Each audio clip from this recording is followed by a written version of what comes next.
for today. Kesempatan kita bisa memuji Tuhan, kita bisa mengenal Tuhan. So if you are, let's give Jesus the best praise.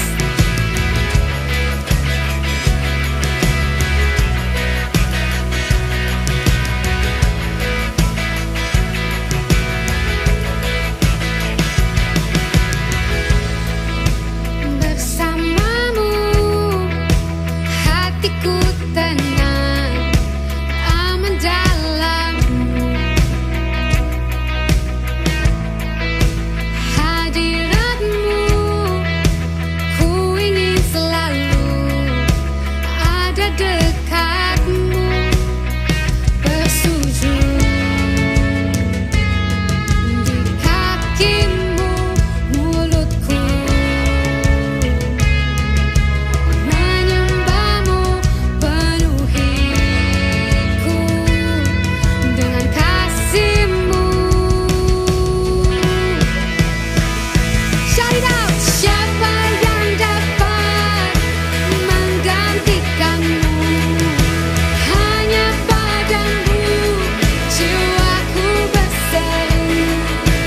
Yesus, Yesus, terindah bagiku.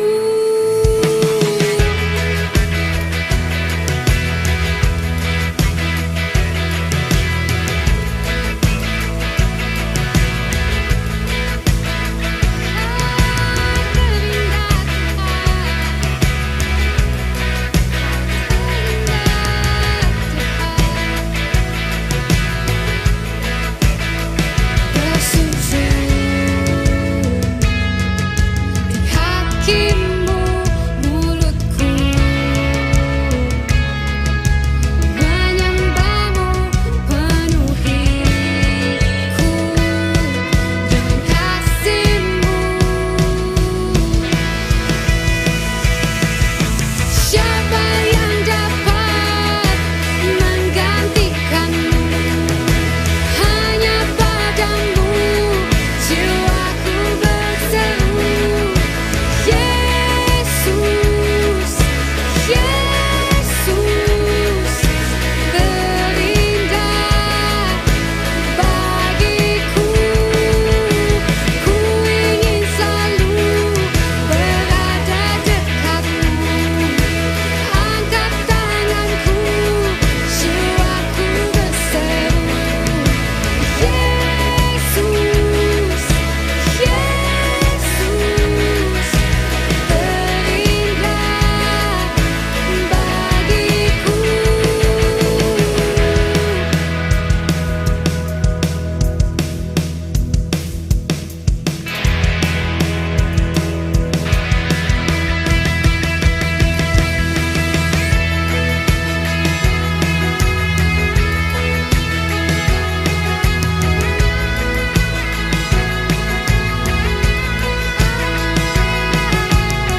So Jesus, you brought heaven down.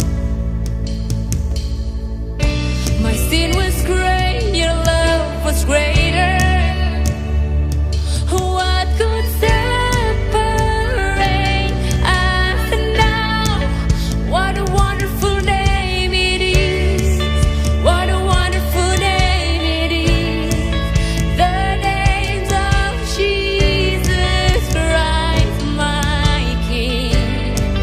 What a wonderful name it is. Nothing compares to this. What a wonderful name it is. The name of Jesus.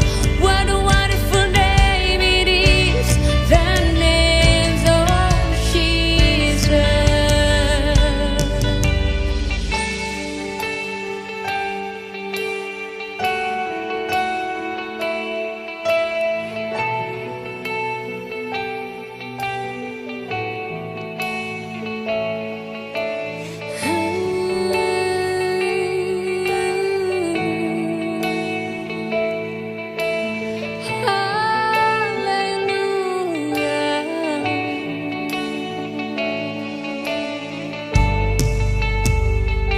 I believe in you, Lord. I believe in your name that could not hold you. The veils are before you. You silence the voice of sin and grave. The heavens are roaring the praise of your glory. For you are raised to life again. You have no rival. You have no equal. None and forever, God, you reign. Yours is the kingdom. Yours is the glory. Yours is the name above all names. What a powerful name it is. What a powerful name it is. The names of Jesus Christ, my King. What a powerful name it is. Nothing can stand against. What a powerful name it is. The names of Jesus. You have no rival. You have no equal. Now and forever, God, you reign. Yours is the kingdom. Yours is the glory. Yours is the name above all names. What a powerful name it is. What a powerful name it is. The names of Jesus Christ, my King. What a powerful name it is. Nothing can stand against. What a powerful name it is. The names of Jesus. What a powerful name it is. The names of Jesus. What a powerful name it is. The names of Jesus.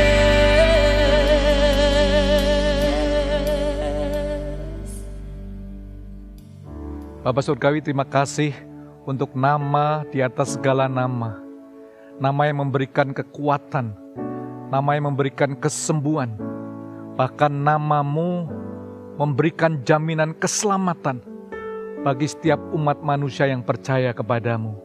Hari ini Bapak Surgawi, dimanapun anak-anakmu berada, hamba berdoa, Engkau jamah, Engkau lawat ya Tuhan. Setiap rumah demi rumah, setiap mereka yang ada di hotel, bahkan mungkin ada yang di rumah sakit, tempat kos, dalam perjalanan, Biarlah hadirat-Mu menjamah mereka satu demi satu. Terima kasih ya Tuhan. Hari ini ya Bapa, biarlah surga terbuka atas doa-doa kami, atas permohonan daripada anak-anak-Mu, dimanapun mereka berada. Untuk seluruh jemaat IFGF, untuk setiap anak-anak Tuhan dimanapun mereka berada, let your presence touch them.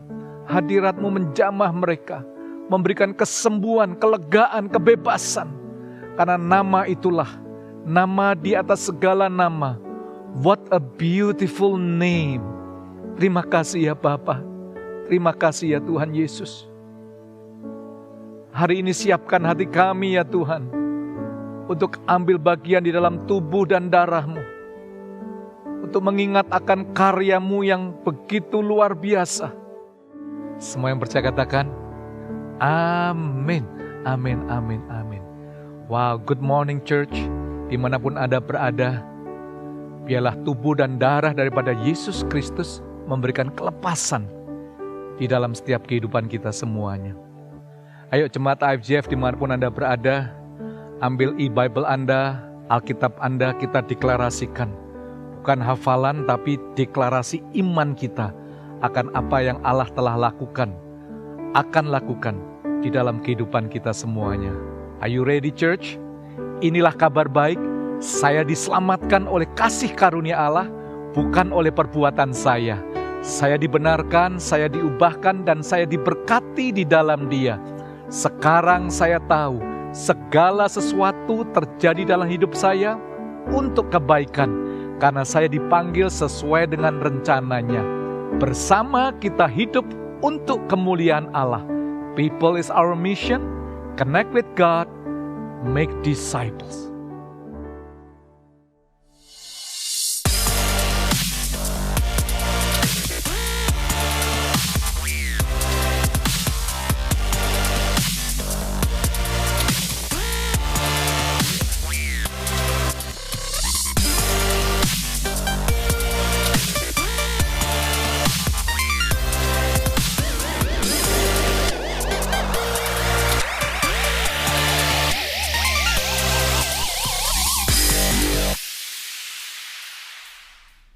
Kita melanjutkan seri kita Bounce Back. Semua katakan dimanapun Anda berada, bounce back.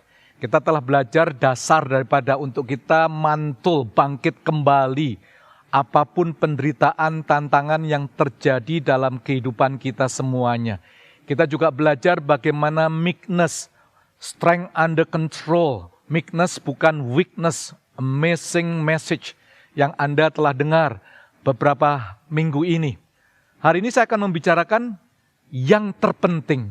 Apa sih yang terpenting di dalam hidup Anda dan saya? Sebagai murid Tuhan Yesus, beberapa orang berpikir bahwa hidup mereka akan nyaman. Hidup kita akan nyaman, tenang. Tapi kita sadari justru sebaliknya. Ketika kita dipanggil untuk mengikuti Yesus, kita dipanggil untuk menderita bersamanya. Kita akan mengalami kehidupan dengan jalan-jalan yang terjal dan berliku-liku. Bukan jalan tol, guys. Di tengah jalan yang bergelombang itulah Anda dan saya diajak untuk bounce back. Memiliki keteguhan untuk percaya pada Tuhan dalam setiap penderitaan atau keadaan yang sulit. So, jemaat IFGF, sudahkah Anda tahu apa sih hal yang terpenting dalam hidup Anda? Yuk, think for a minute. Apa sih yang paling the most important thing in life? Mungkin ada berkata, keluarga. Oke juga. Bisnis sukses. Ya. Mungkin ada yang terpenting, gua dapat pacar. Yang terpenting, bisa menikah. Mana chatnya amin. Ada yang mengatakan yang terpenting, Pastor Jimmy, bisa punya anak. Church, akhir dari sesuatu sebenarnya adalah masa-masa yang terpenting. At the end. Dalam pertandingan, gak peduli sih bagaimana seseorang memulai. Tetapi yang dihitung adalah beberapa cepat ia tiba di garis akhir, finish line. Dalam kuliah, bisa saja seseorang mulai dengan bersemangat nih. Tetapi kalau bertahun-tahun nggak selesai, alias nggak capai akhirnya atau the day of graduation, maka dia akan DO, drop out. Church, dalam kehidupan, akhir kehidupan itu yang terpenting. Bahkan detik-detik terakhir dalam hidup seseorang dapat mengubah perspektif mereka. Seseorang bernama Holly Butcher. Dia meninggal pada usia 27 tahun karena kanker. Sebelum ia meninggal, ia menulis surat dan meminta keluarganya untuk posting surat tersebut di Facebooknya. Holly Butcher mengatakan bahwa ia tidak menyangka bahwa pada usia 26 tahun, ia sudah harus memikirkan tentang akhir hidupnya. Dalam suratnya, Holly berkata, "Kamu mungkin kena macet di jalan hari ini, atau nggak bisa tidur nyenyak karena bayimu terus membangunkanmu, atau tukang potong rambutmu memotong rambut terlalu pendek, atau kukumu yang sudah dicat rapi ternyata patah. Biarkanlah semua hal itu. Namun kamu tidak akan memikirkan hal itu ketika waktumu untuk pergi telah tiba. Semua hal itu jadi tidak penting ketika kamu melihat hidup secara keseluruhan. Ketika saat-saat terakhir tiba, orang tidak membicarakan lagi hal-hal yang sepele. Nah, seperti itu Rasul Petrus mengatakan kepada jemaat Tuhan, juga kepada Anda dan saya. Dalam 1 Petrus pasal 4 ayat 7 dia memulainya dengan kesudahan segala sesuatu sudah dekat. Lalu ia melanjutkan 3 hal yang terpenting ketika akhir kehidupan mendekat. Kita akan membahas bersama-sama. Berdoa dengan perasaan urgency. Pray with a sense of urgency. Love with the sense of urgency. Serve with a sense of urgency. Yuk kita baca bersama-sama dalam 1 Petrus pasal yang ke-7 sampai ayat yang ke-11. Buka Alkitab Anda dimanapun Anda berada. Kesudahan segala sesuatu sudah dekat. Karena itu, kuasailah dirimu, jadilah tenang, supaya kamu dapat berdoa. Tetapi yang terutama, kasihilah sungguh-sungguh seseorang akan yang lain.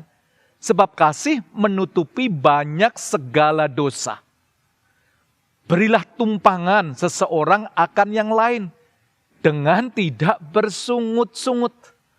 Layani seseorang akan yang lain, sesuai dengan karunia yang telah diperoleh tiap-tiap orang sebagai pengurus yang baik dari kasih karunia Allah. Ayat yang 11.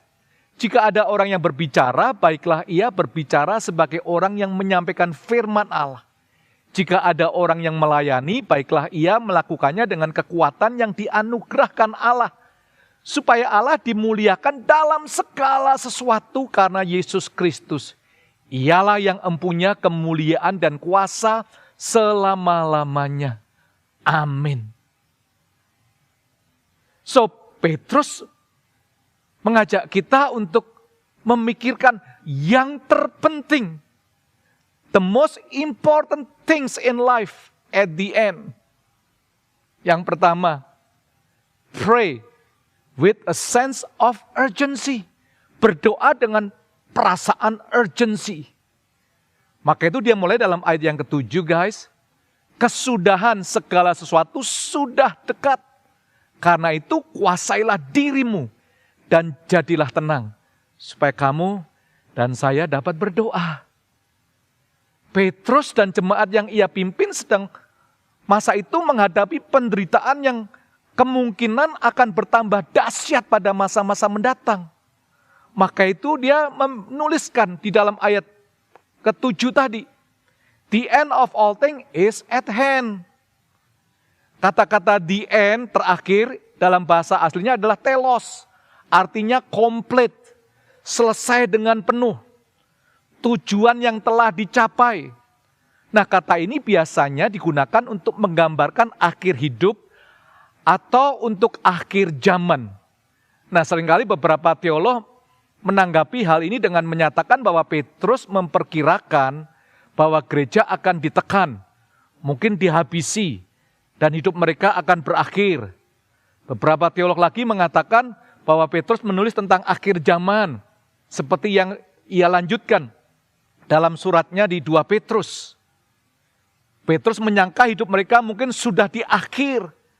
Karena kita perlu sadari pada waktu Petrus menuliskan ini, dia hidup dalam sejarah bahwa Kaisar Nero adalah salah satu kaisar yang paling kejam dan gila benar. Saat ia memerintah, ia membakar sendiri kota Roma. Catatan sejarah menulis bahwa para tentara yang membakar dan mereka menghalangi rakyat yang akan memadamkan api. Teman-teman, apinya menyala selama 9 hari, menghancurkan 2/3 kota Roma yang telah hangus. Tragiknya, Nero menuduh orang Kristen yang membakar kota itu. Tidak heran kalau kebencian terhadap orang Kristen meningkat. Bahkan Nero mengumpan orang Kristen sebagai makanan singa di tengah lapangan gladiator dan membakar hidup-hidup orang Kristen sebagai lampu jalanan. So, Anda bisa melihat ini. Dalam keadaan seperti inilah Petrus memberikan nasihat untuk Anda dan saya, kuasailah dirimu dan jadilah tenang supaya kamu dapat berdoa. Mungkin kehidupan kita tidak seperti Nero, tapi dalam masa-masa pandemi seperti yang kita alami saat ini, tidak ada kepastian, keresahan tentang ekonomi, ketakutan akan kematian. Nasihat yang sama masih berlaku, guys. Kuasailah dirimu. Kuasailah dirimu.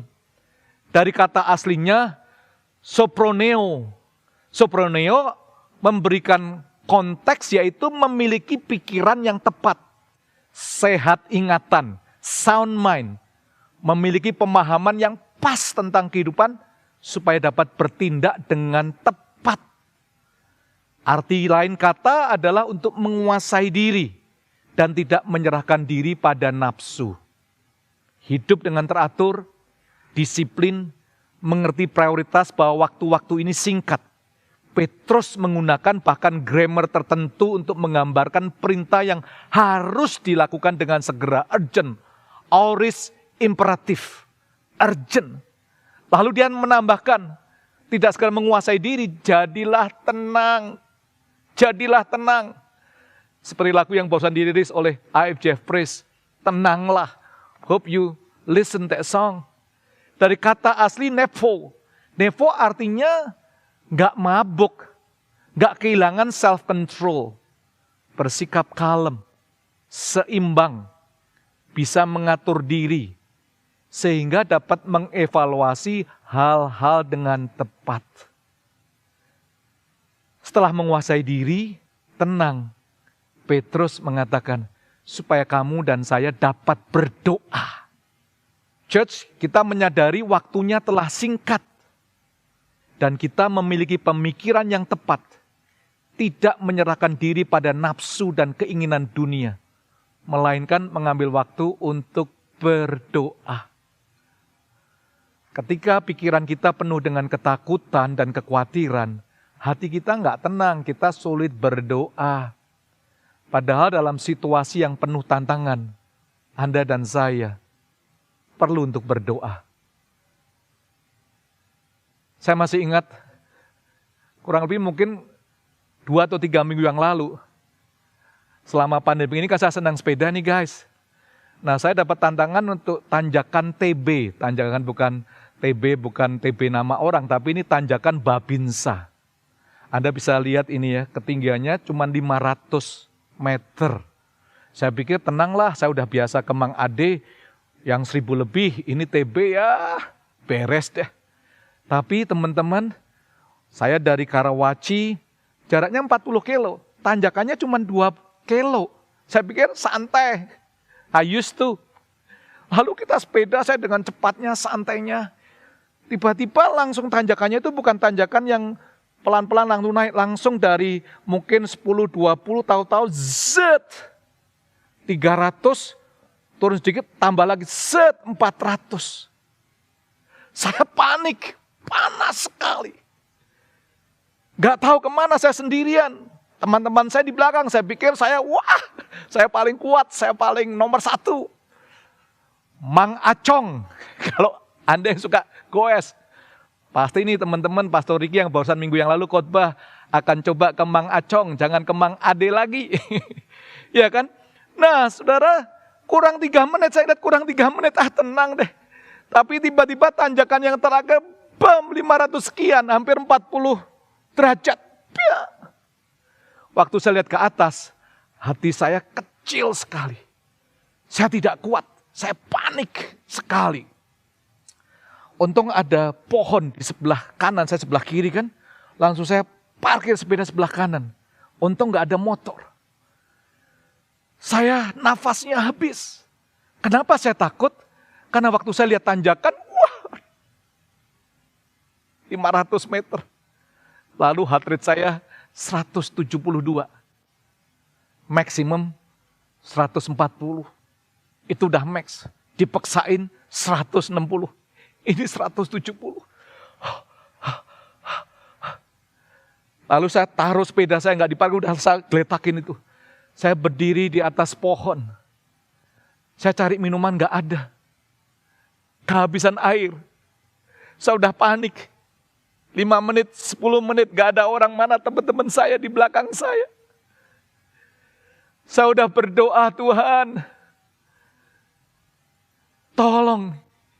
Gimana? Karena gak turun-turun 170 terus paling 165. Tiba-tiba ada seorang ngambilin saya. Pak Andreas Nawawi itu my best coach teman-teman. Dia kata, kamu kenapa? Are you okay? Wah gak ada minum gak coach? Lalu saya dikasih air. Lalu saya dikasih gunya dia. Kamu makan gu saya udah gak apa-apa. Supaya kamu oksigennya bisa kembali dapat energi. Teman-teman, waktu saya duduk, langsung tiduran itu langsung berkunang-kunang. Tapi di sebelah saya ada coach saya. Ada teman. Waktu dia datang, dia ngajari saya bernafas.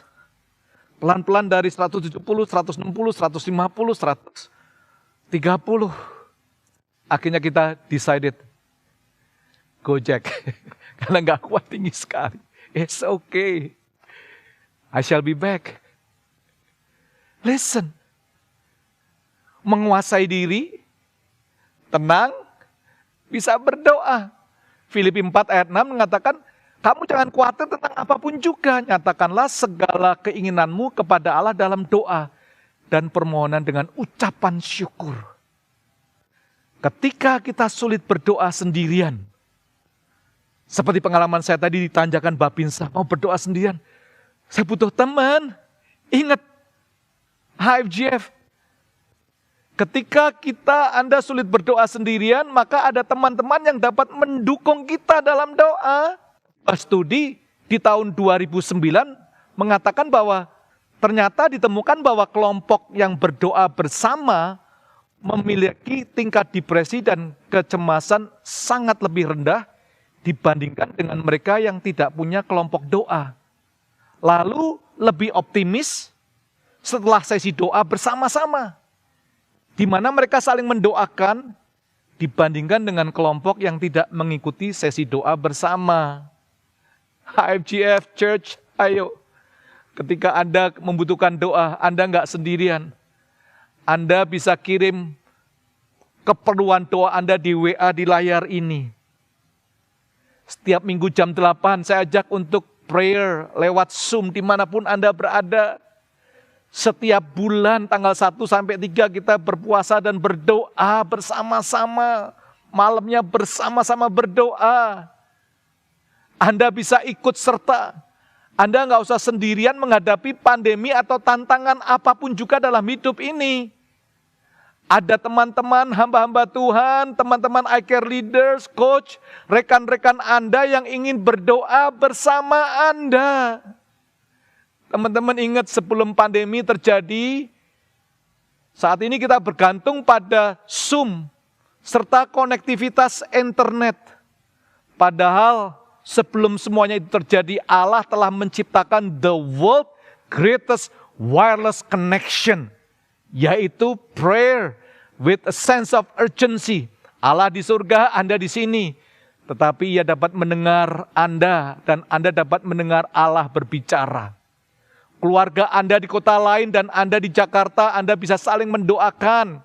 Anda sendirian di rumah, teman Anda sedang PSBB, mungkin di rumahnya atau di hospital. Anda bisa terhubung dalam doa.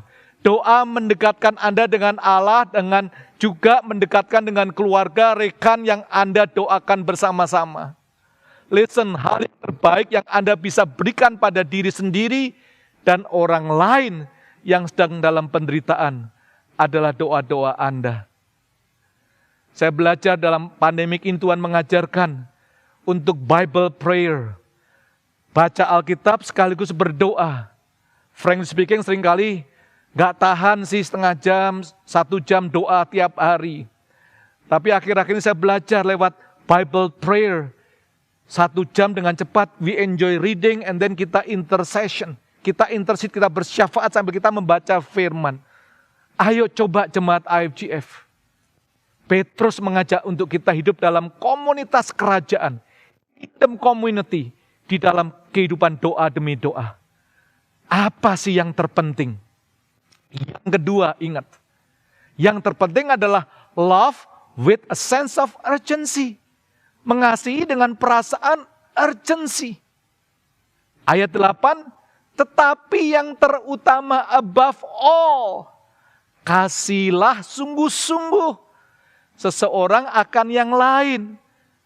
Sebab kasih menutupi banyak segala dosa. Kata-kata yang terutama ditulis oleh Petrus untuk mengingatkan tugas yang penting bagi kita sebagai murid Kristus, yaitu saling mengasihi. Saling mengasihi gak cuman biasa-biasa saja guys, atau ala kadarnya. Tapi kasihilah dengan sungguh-sungguh. Ayo katakan sungguh-sungguh. Tell your husband, your wife, your kid, your parent, your friend. Sungguh-sungguh. Itu dari kata sungguh-sungguh itu ektenos. Yang menggambarkan sesuatu yang ditarik dengan kuat. Stretch out, ekstra. Yang membutuhkan intensitas dan ketahanan.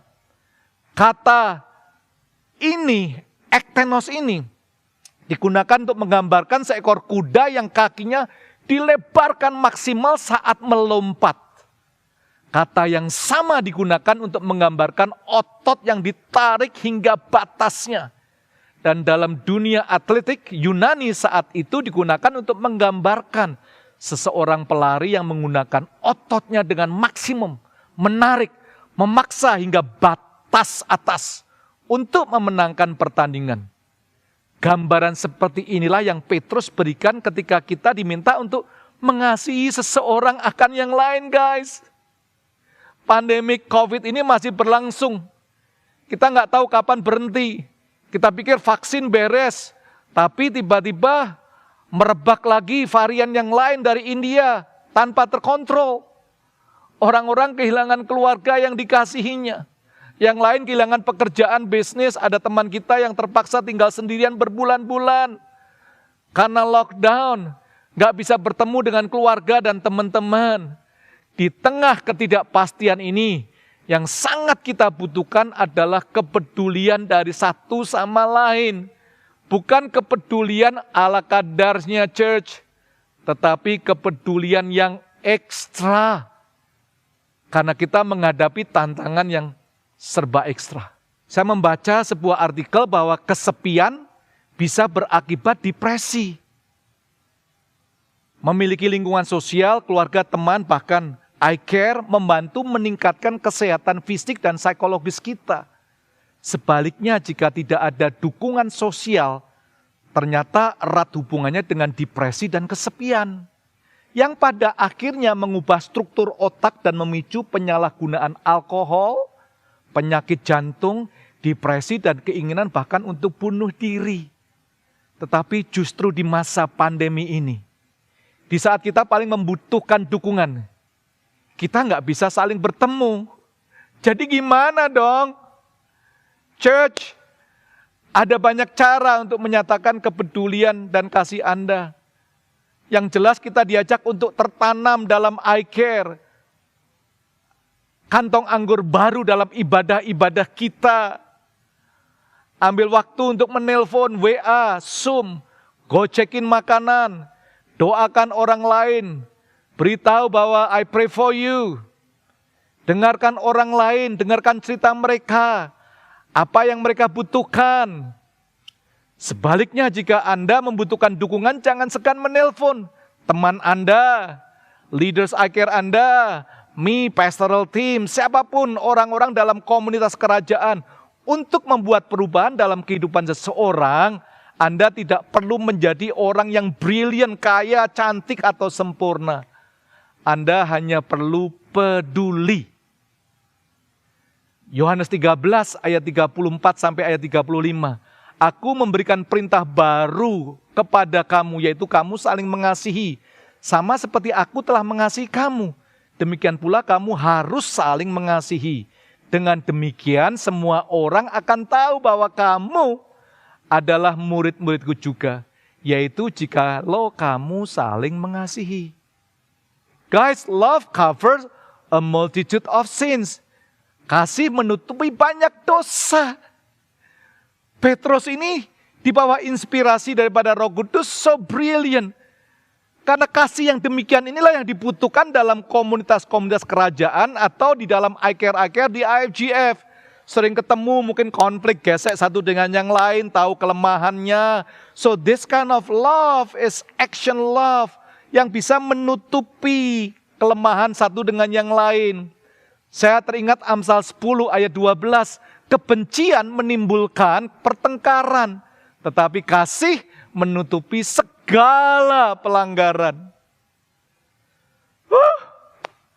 Pray, love with a sense of urgency. Dan yang terakhir, Petrus mengatakan, yuk kita belajar serve with a sense of urgency. Melayani dengan perasaan urgency. Ayat 9 sampai 11, berilah tumpangan seorang akan yang lain dengan tidak bersungut-sungut. Layanilah seorang akan yang lain sesuai dengan karunia yang telah diperoleh tiap-tiap orang sebagai pengurus yang baik dari kasih karunia Allah. Jika ada orang yang berbicara, baiklah ia berbicara sebagai orang yang menyampaikan firman Allah. Kalau ada yang melayani, lakukanlah dengan kekuatan yang dianugerahkan Allah. Supaya Allah dimuliakan dalam segala sesuatu karena Yesus Kristus. Ialah yang empunya kemuliaan dan kuasa sampai selama-lamanya. Amin. Jemaat Tuhan, ayat-ayat di atas Petrus menulis hal-hal praktis yang bisa dilakukan oleh umat Tuhan. Seperti memberi tumpangan, melayani dengan apa yang ada pada kita. Tadi dikatakan kasih karunia yang Allah berikan pada kita. Bukan dengan apa yang tidak ada pada kita. Memberi tumpangan. Dari kata aslinya ini dahsyat sekali. Philoseknos. Philoseknos ini menjelaskan seseorang memberikan sambutan, penerimaan pada tamu atau orang asing dengan kemurahan. Arti lain adalah memberikan bantuan praktis pada orang yang membutuhkan. Baik itu teman atau orang yang tidak dikenal. Bahkan gratis. Gak ada motif embel-embel. Di zaman itu, di mana belum ada hotel, belum ada Ritz-Carlton. Jadi budaya menyambut dan menjamu tamu sangat dihargai dan merupakan hal yang dilakukan oleh kehidupan gereja mula-mula untuk meluaskan Injil. Selain itu, pada waktu zaman persekusi, ada orang-orang yang membutuhkan tumpangan untuk melindungi dirinya dan keluarganya. Jadi ingat jemaat IFGF, rumah Anda itu diberikan 2 tugas yang penting. Tempat perlindungan bagi keluargamu dan tempat pelayanan. Ingat, rumah Anda nggak pernah diberikan untuk menjadi monumen untuk net worth Anda berapa, status Anda kalau rumahnya di certain lokasi. Enggak. Rumah Anda juga tidak berikan untuk Anda jadikan sebagai museum dari semua barang-barang dari China. Atau gallery of pictures. Atau taman yang penuh dengan flowers, playground for your kid, showroom for your furniture. Ayo jemaat IFGF, rumahmu besar kecil, apapun dimanapun alamatnya. Istana yang Tuhan berikan buat Anda, itulah alasan daripada Allah memberikan Anda rumah tersebut. Dia memberikan supaya Anda bisa melindungi keluarga dan sekaligus tempat untuk pelayanan. Your home is your single best tool to share God's love. Itulah Petrus mendorong kita untuk melayani satu dengan yang lain. Dengan karunia yang kita terima dari Allah dengan cuma-cuma. Saat kita menerima hasil atau pujian, itu semua tidak dapat bisa menjadi dasar untuk kesombongan. Setiap orang memiliki karunia dari Allah. Karena itu Petrus mengatakan kita melayani dengan kekuatan yang dianugerahkan Allah bagi Anda dan saya. Jemaat IFGF, pada akhirnya hidup kita dinilai dengan apa yang kita berikan pada dunia dan orang lain. Bukan apa yang kita dapatkan. Sebenarnya apa yang kita lakukan untuk orang lain justru mendatangkan kebaikan untuk diri sendiri. Di tengah pandemik ini ada tren yang merebak. At least di Indonesia para netizen memesan makanan online bukan untuk dirinya saja, tapi untuk para ojol. Di Amerika, para tetangga bahkan orang yang gak kenal menaruh makanan dan belanja di pintu rumah orang yang terkena COVID. Sehingga ia bisa beristirahat tanpa mengkhawatirkan makanan. Di New York, 2 pemuda mengumpulkan 1.300 relawan hanya dalam 72 jam untuk membagikan makanan dan obat pada lansia. Di berbagai belahan dunia, para penyanyi melakukan konser online untuk mengumpulkan dana. Kebaikan menjadi bagian dari kehidupan normal baru. Memang melakukan kebaikan menjadi faktor penting yang memampukan Anda dan saya untuk bangkit dari kesulitan, bahkan keterpurukan pun. Menurut penelitian, memiliki tujuan dan memberikan dukungan pada orang lain akan meningkatkan kesejahteraan kita.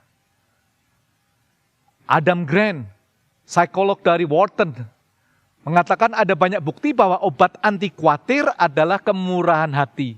Tubuh kita justru mendapatkan banyak manfaat ketika kita menolong orang lain. Menjadi relawan atau mendonasikan uang akan melepaskan kimia di otak yang membawa rasa nyaman. Wah, amazing.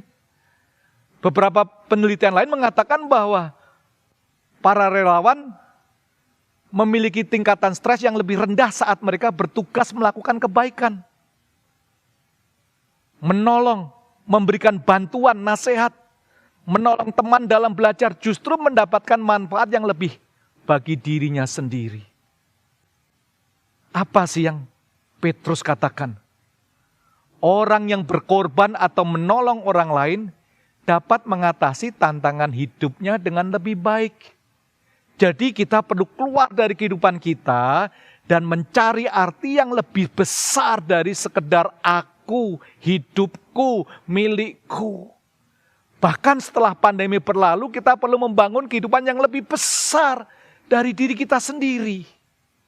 Untuk menolong diri Anda, mulailah menolong orang lain. To help yourself, start by helping others. Saya mau akhiri pada hari ini.